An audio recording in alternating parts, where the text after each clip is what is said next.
నిన్న కారుమూరి వెంకటరెడ్డి సోషల్ మీడియాలో ఒక పోస్ట్ పెట్టాడు. ఏంటయ్యా అని అంటే, చేబ్రోలు కిరణ్ ఏదైతే జగన్మోహన్ రెడ్డి గారి సతీమణి మీద అనుచిత వ్యాఖ్యలు చేశారో దానికి తెలుగుదేశం పార్టీ అతని పార్టీ నుంచి సస్పెండ్ చేయడంతో పాటు అతని మీద కేసు నమోదు చేయాలని చెప్పి పోలీసులకు ఆదేశాలు ఇవ్వడంతో అతని మీద కేసు నమోదు చేసి అతన్ని అరెస్ట్ చేసి మీడియా ముందు ప్రజెంట్ చేసి కోర్టులో ప్రొడ్యూస్ చేయడంతో అతనికి 14 రోజుల రిమాండ్ విధించడం జరిగింది.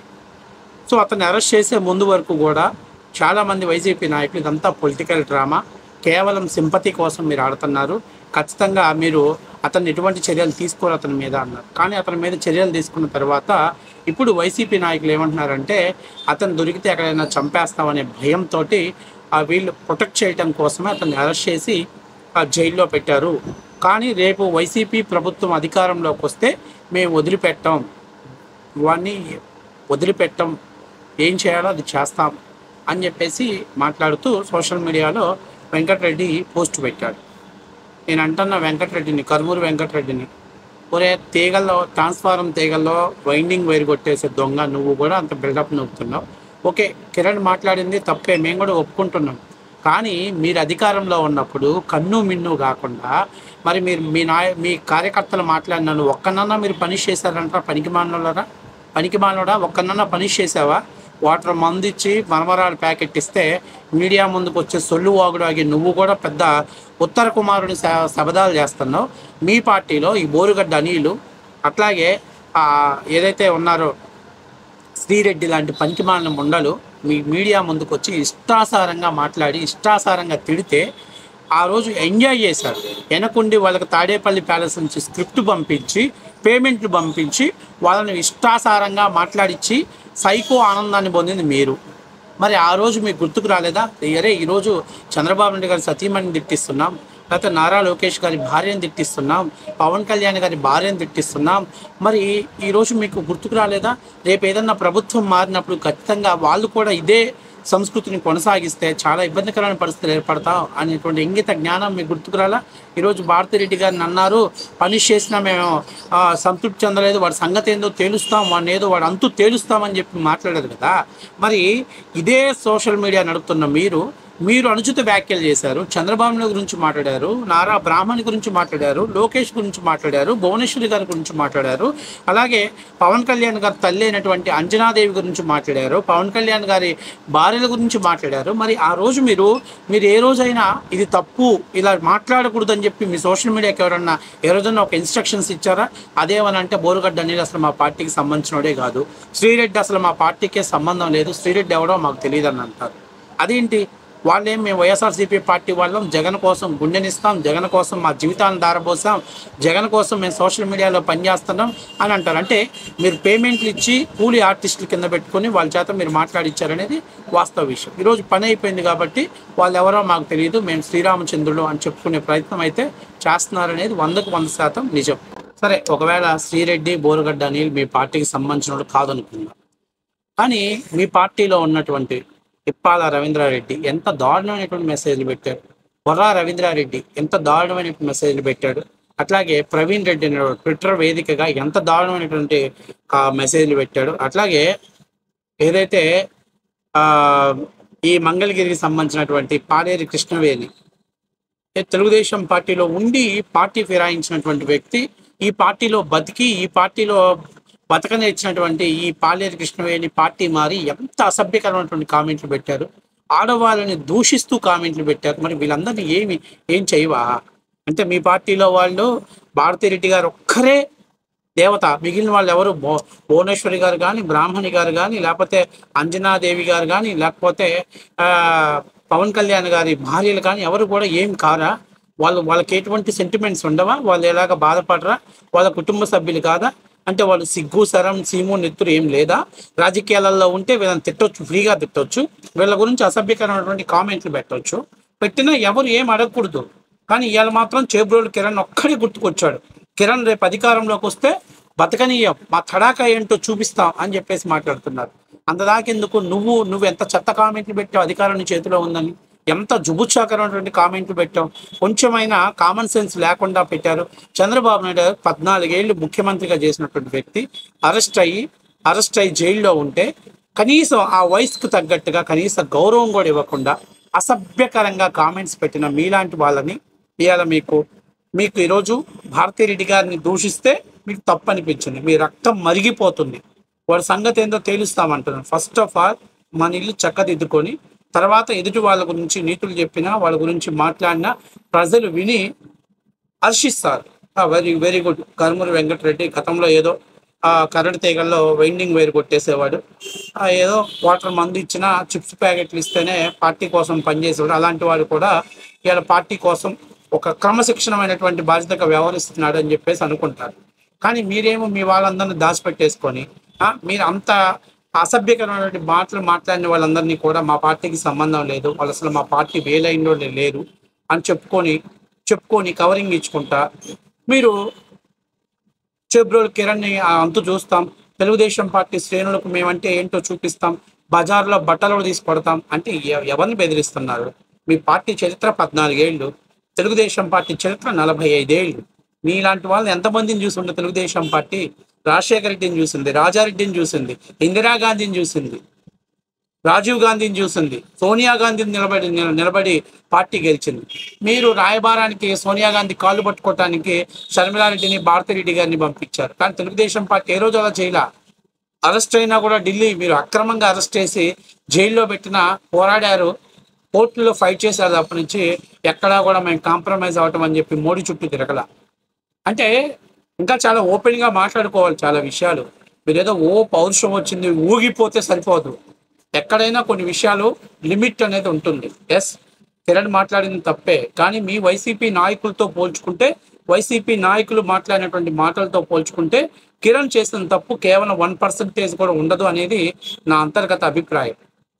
అసలు నాయకులు దాకెందుకు, ఎమ్మెల్యేలుగా పనిచేసినటువంటి వ్యక్తులు విచక్షణారహిత జ్ఞానాన్ని కోల్పోయి మాట్లాడిన సందర్భాల్లోనే కొడాలి నాని మాట్లాడాడు, వల్లభనేని వంశీ మాట్లాడాడు, అట్లాగే దోరపూడి చంద్రశేఖర్ రెడ్డి మాట్లాడాడు, అంబటి రాంబాబు మాట్లాడాడు, పేరుని నాని మాట్లాడాడు.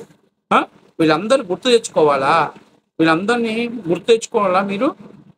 మీకు అసలు ప్రజాస్వామ్యం రూల్ ఆఫ్ లా గత 5 ఏళ్లలో ఉందా? తెలుగుదేశం పార్టీ కేంద్ర కార్యాలయం మీద దాడి చేశారు, చంద్రబాబు నాయుడు ఇంటి మీద దాడి చేశారు, గన్నవరం పార్టీ ఆఫీస్ మీద దాడి చేశారు, గుడివాడ పార్టీ ఆఫీస్ మీద దాడి చేశారు. ఎవడు దాడి చేస్తాడో, ఎవడు రూత్లెస్గా ఉంటాడో, ఎవడు రౌడీ షీటర్గా ఉంటాడో వాడికి ప్రమోషన్స్ ఇవ్వడం జరిగింది. తెలుగుదేశం పార్టీ కేంద్ర కార్యాలయం మీద దాడి చేసినటువంటి దాంట్లో కీలక పాత్ర పోషించినటువంటి పానుగంటి చైతన్యకి రాష్ట్ర విద్యార్థి విభాగానికి అధ్యక్షుడిని చేశారు. అట్లాగే ఆ సహకరించినటువంటి దాడికి స్కెచ్ చేసినటువంటి లేల అప్పిరెడ్డిని ఎమ్మెల్సీ చేశారు. అట్లాగే దేవినేని అవినాష్ రెడ్డికి ఒక నియోజకవర్గాన్ని కోఆర్డినేటర్ చేశారు. ఇట్లాగా తెలుగుదేశం పార్టీ జాతీయ రాష్ట్ర అంటే ప్రధాన కార్యదర్శులుగా ఉన్నటువంటి వాళ్ళు మాచర్ల నియోజకవర్గంలో ఏదో నామినేషన్లు వేయనివ్వట్లేదు, ప్రజాస్వామ్యాన్ని ఎదుర్కొంటున్నారంటే అక్కడికి వెళ్ళినటువంటి వ్యక్తుల మీద దాడి చేస్తే ఆ తురకా కిషోర్ని మున్సిపల్ చైర్మన్ చేశారు. అంటే ఏంటి, రౌడీజాన్ని ఒక సింబాలిక్గా మార్చుకున్నారు. జోగి రమేష్ చంద్రబాబు నాయుడు ఇంటి మీద దాడికి వెళ్తే హౌసింగ్ శాఖ మినిస్టర్ని ఇచ్చేశారు. చూడండి, ఇళ్ల మీద దాడి చేశారు కాబట్టి హౌసింగ్ శాఖ ఇచ్చేశారు. అంటే ఇలాంటివన్నీ వికృత సంస్కృతి, చండాలమైనటువంటి పనులు చేసింది మీరే కదా. ఇలా ఒక కిరణ్ మాత్రం మీరు చూపిస్తున్నారు. మొత్తం ఐటీడీపీ అంతా పొల్యూట్ అయిపోయింది, ఐటీడీపీ వాళ్ళంతా బూతులు మాట్లాడుతానని చెప్పే ప్రయత్నం చేస్తున్నారే. ఈరోజు మీరు ఐటీడీపీ అని చెప్పుకుంటున్నారు, కానీ బోరుగడ్డ అనిల్ కానీ శ్రీరెడ్డి కానీ మా పార్టీ వాళ్ళని మీరు చెప్పుకోగలుగుతారా? మీకు దమ్ముందో చెప్పుకోగలిగే దమ్ము? వాళ్ళు చెప్తున్నారు మేము పలానా పార్టీ అని. వాడు నిన్న కూడా జైలుకి వెళ్తా కూడా జగన్మోహన్ రెడ్డి గారు నన్ను కాపాడుతారు, జగన్మోహన్ రెడ్డి గారు నన్ను చూసుకుంటారని చెప్తున్నాడు. అంటే వాళ్ళు అంత ధైర్యంగా చెప్తున్నారంటే 100కు 100% వాళ్ళు జగన్మోహన్ రెడ్డి గారు మీరు వాళ్ళందరినీ కూడా వాళ్ళని ముందుండి ఆడిచ్చిన మాట వాస్తవమే కదా. మరి ఇలా కారుమూరి వెంకటరెడ్డి నేను అడుగుతున్నా, ఎందుకమ్మా నీకు అంత పౌరుషం వస్తుంది? ఎందుకమ్మా నీకు అంత రోషం వస్తుంది? మరి గత 5 ఏళ్లలో మీరు చేసిన దానికి నడి బజార్లో గుడ్డలిప్పి కొట్టాలి మిమ్మల్ని. నడి బజార్లో షూట్ చేసినా కూడా తప్పులేదు మిమ్మల్ని. అంటే మీరు మాట్లాడితే ఆవేశం, భావ వ్యక్తీకరణ స్వేచ్ఛ, ఎదుటోళ్ళు మాట్లాడితే కొడతాం, చంపేస్తాం. అంటే ఏం కొత్తగా సిద్ధాంతాన్ని తీసుకొస్తున్నారా ఏంటి? మీ ఇంటికి మా ఇల్లు ఎంత దూరమో మా ఇంటి నుంచి మీ ఇంటికి అంతే దూరం, అది గుర్తుపెట్టుకోవాలి. ఇంకొక విషయం, ఆడవాళ్ళని తిట్టడం మేము సమర్థించట్లా. అసలు పొలిటికల్ లేనటువంటి ఆడవాళ్ళని, భారతిరెడ్డి గారు కావచ్చు, లేకపోతే మీ సతీమణి గారు కావచ్చు, ఎవరైనా సరే మీ ఏదైనా ఉందంటే కారుమూరి వెంకటరెడ్డిని టార్గెట్ చేసి మాట్లాడాలి. లేదు పొలిటికల్గా ఉన్నటువంటి రోజాని టార్గెట్ చేసి మాట్లాడాలి. లేదు పొలిటికల్గా ఉన్నారంటే శ్యామల గురించి మాట్లాడాలి. అంతేగాని పార్టీలో లేనటువంటి వ్యక్తుల గురించి మాట్లాడేటువంటి సంస్కారహీనమైనటువంటి భాష ఏ పార్టీ అలవర్చుకోకూడదు. ఫస్ట్ ఆఫ్ ఆల్ మీరు అపాలజీ చెప్పండి కనీసం. అట్లీస్ట్ ఆ ఇప్పాల రవీంద్ర గారు ఎన్ని ఎన్ని కామెంట్లు పెట్టాడు, ఎంత జుగుచ్చాకరం. మళ్ళీ వాడు ఒక కంపెనీలో మోస్ట్ వాంటెడ్ కంపెనీలో ఏదో పెద్ద జాబ్ అంటే డిగ్నిటీ అనేది వాడు చేసే జాబ్లో లేదు. మీరు ఇచ్చేటువంటి పేమెంట్లు కాసిపడి వాళ్ళు పోస్టులు పెడుతున్నారు. మీరు ఇలా రక్తం మరిగిపోతుంది వదిలిపెట్టమని అంటే బరాబర్ మీరు ఆ డైలాగ్ వస్తే మనోళ్ళు కూడా రెడీగా ఉన్నారు. మీరేదో వైసీపీ వాళ్ళ నుంచి ప్రొటెక్ట్ చేయడం కోసం అతన్ని అరెస్ట్ చేయాల. తప్పు చేశాడు, పనిష్ చేయాల్సింది. కాబట్టి ఖచ్చితంగా రేపు ఈరోజు ఎప్పుడైతే అతన్ని అరెస్ట్ చేసి పెట్టారో ఎలా తెలుగుదేశం పార్టీ సోషల్ మీడియా మొత్తం కూడా టార్గెట్ చేసి కారణం చేసి చూపిస్తున్నారు. సో అండ్ సో వీళ్ళని ఏం చెయ్యరా, గత 5 ఏళ్ళు వీళ్ళు అసభ్యకరమైనటువంటి పోస్టులు పెట్టారు. ఖచ్చితంగా ఈరోజు కిరణ్ అయిపోయింది. తర్వాత నెక్స్ట్ 24 అంటే ఒక వారం 10 రోజుల తర్వాత వైఎస్ఆర్సీపీ సోషల్ మీడియాలో ఉన్న ప్రతి ఒక్కడికి జ్వాలపాట పట్టడానికి సిద్ధంగా ఉన్నారు. ఎవరైతే ఆడవాళ్ళ గురించి పోస్టులు పెట్టారో, ఎవరైతే ఆడవాళ్ళ గురించి అసభ్యకరమైన పోస్టులు పెట్టారో అందరు తాట తీయటానికి లోకేష్ సిద్ధంగా ఉన్నాడు. తీయకపోతే ఖచ్చితంగా తెలుగుదేశం పార్టీ శ్రేణులు సోషల్ మీడియా నుంచి ట్వీట్ అవడానికి కూడా సిద్ధంగా ఉన్నారు. ఎందుకు వాళ్ళు బూతులు తిడుతుంటే మేము ఈరోజు సైలెంట్గా ఉండి రేపు మీరు మేమేదో పొరపాటున నోటు జాడితే మమ్మల్ని తీసుకెళ్ళి అరెస్ట్ చేయడానికైతే ఎవడు పనిచేయడానికి సిద్ధంగా లేడు. ఎవడు తెలుగుదేశం పార్టీ సోషల్ మీడియా ₹1 డబ్బులు ఇచ్చి నడిపించిన సోషల్ మీడియా కాదు. ఆత్మ గౌరవంతో పనిచేసింది, ఆత్మాభిమానంతో పనిచేసింది. నందమూరి తారక రామారావు గారు ఏ ముహూర్తాన్ని ఈ పార్టీ జెండా ఎగరేస్తాడో కానీ ఆత్మ గౌరవంతో పనిచేసినటువంటి వాళ్ళు తెలుగుదేశం పార్టీ సోషల్ మీడియా విభాగం. పదవులు రాకపోయినా ఇంకా పదునుగా పనిచేశారు కార్యకర్తలు. పదవులు వచ్చిన వాళ్ళే కొంతమంది సైలెంట్ అయిపోయారు. ఏదో ఇన్ఛార్జీలు రికమెండేషన్ చేసుకుంటే ఐటీడీపీ నియోజకవర్గ మండల కోఆర్డినేటర్లుగా షోకా డాల్ చేస్తే పదవులు ఇవ్వకపోయినా చంద్రబాబు నాయుడు గారిని గెలిపించుకోవాలి, మళ్ళీ ఆయన రాష్ట్రానికి ముఖ్యమంత్రిగా సేవలు అందించుకోవాలని చెప్పి పనిచేసినటువంటి చాలామంది సోషల్ మీడియా విభాగంలో ఉన్నటువంటి వాళ్ళందరూ కూడా నిజంగా చెప్తున్నా వాళ్ళ కష్టం, వాళ్ళ త్యాగం ఈరోజు ఒక రకంగా చెప్పాలంటే మిమ్మల్ని పనిష్ చేయకపోతే వృధాగా పోయినట్టే. మీకు ముక్కుతాడు వెయ్యాలి. అది మా పార్టీ నుంచి ప్రారంభించారు, ఖచ్చితంగా దాన్ని మీ పార్టీ వరకు కూడా ఇంప్లిమెంట్ చేయాలి. ఎవడైతే ఇప్పాల రవీంద్రారెడ్డి కానీ లేకపోతే ఇంకా ఈ మధ్య కొంతమంది డ్రాప్ అయిపోయి అకౌంట్లు డిలీట్ చేసి వెళ్ళిపోయారు, కానీ ఎవరిని వదిలిపెట్టకూడదు. ప్రతి ఒక్కరు తాట తీయాలి. ఆడవాళ్ళ జోలికి మాట్లాడేటప్పుడు, పొలిటికల్ లేనటువంటి ఆడవాళ్ళ గురించి మాట్లాడేటప్పుడు, సరే పొలిటికల్ పార్టీలో ఉండి మాట్లాడే ఆడవాళ్ళు వేరు, పొలిటికల్లో లేనటువంటి వాళ్ళ ఆడవాళ్ళ గురించి మాట్లాడాలంటే ఒళ్ళు దగ్గర పెట్టుకుంటట్టు ఉండే విధంగా లోకేష్ గారు దాన్ని అమలు చేస్తారు. Wait and see. తొందరలో కారుమూరి వెంకటరెడ్డి గత 5 ఏళ్లలో నువ్వు పెట్టిన పోస్టులు కూడా మా దగ్గర భద్రంగా ఉన్నాయి నాన్న, సిద్ధంగా ఉండు. నీకు అనువైనటువంటి జైలు ఏదో ఉందో చెప్తే అక్కడికే నీకు పంపించడానికి సిద్ధంగా ఉన్నారు.